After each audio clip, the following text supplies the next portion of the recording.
I move that each of the two subcommittees during the 118th Congress shall be composed of 5 majority members and 2 minority members.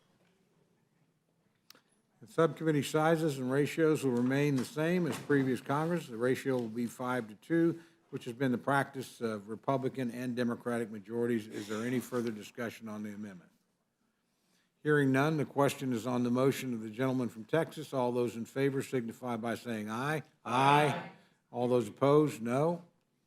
The opinion of the chair, the ayes have it. The motion is agreed to. Without objection, the motion to reconsider is laid on the table. I've not been able to consult with the majority and minority members on the composition of subcommittees, so without objection, we'll postpone any appointments to these subcommittees until the chair and the ranking member have had such time to consult with the members. Without objection, the staff for both the majority and minority of the Committee on Rules is approved, and without objection, the committee staff is authorized to make technical and conforming changes to rules reported by the committee for the duration of the 118th Congress. Without objection, the organizational meeting is adjourned. Thank you for that. Yeah. Kelly paid for it. Okay, well.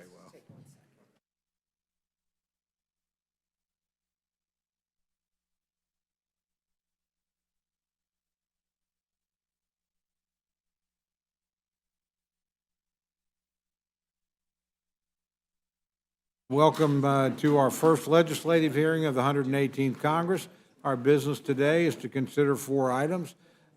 House Joint Resolution 7 and H.R. 382 both address the administration's use of emergency designations relating to the COVID-19 pandemic. It's now exactly 3 years since both the national emergency and public health emergency were declared. Since taking office, President Biden has continuously extended these emergency designations, even while admitting publicly that the pandemic is over. Indeed, just a couple of weeks ago, the Biden administration once again extended the public health emergency. The continued maintenance of this state of affairs is inappropriate for at least 2 reasons. First, the country has largely returned to normal. Every day, Americans have returned to work and school with no restrictions on their activities. It is time that the government acknowledges this reality. The pandemic is over, and there is no need for these declared emergencies to continue. Second, the Biden administration has used the COVID-19 national emergency as a justification for executive actions that are completely unrelated to the COVID-19 pandemic. In particular, President Biden relied on this continuing emergency declaration as a justification for his illegal and unconstitutional cancellation of federal student debt. When the president uses an emergency declaration to perform otherwise unrelated and unwarranted executive actions, Congress has an obligation to step in and close off that path. We'll also hear testimony on H.R. 497, the Freedom for Healthcare Workers Act, ending the vaccine mandate imposed by the Centers of Medicare and Medicaid Services on health care providers. CMS mandate has exacerbated existing healthcare staffing shortages, particularly in rural and underserved communities. In rural communities like the ones I represent in southwest and south central Oklahoma, it can often be difficult to hire and retain qualified healthcare staff.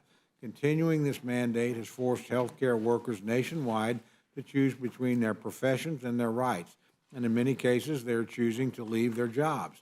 While the courts have made it clear that a vaccine mandate cannot be imposed on a national level, that has not stopped the Biden administration from using any method they can to try and control the decisions of all Americans. Finally, we will discuss H.R. 139, the Show Up Act.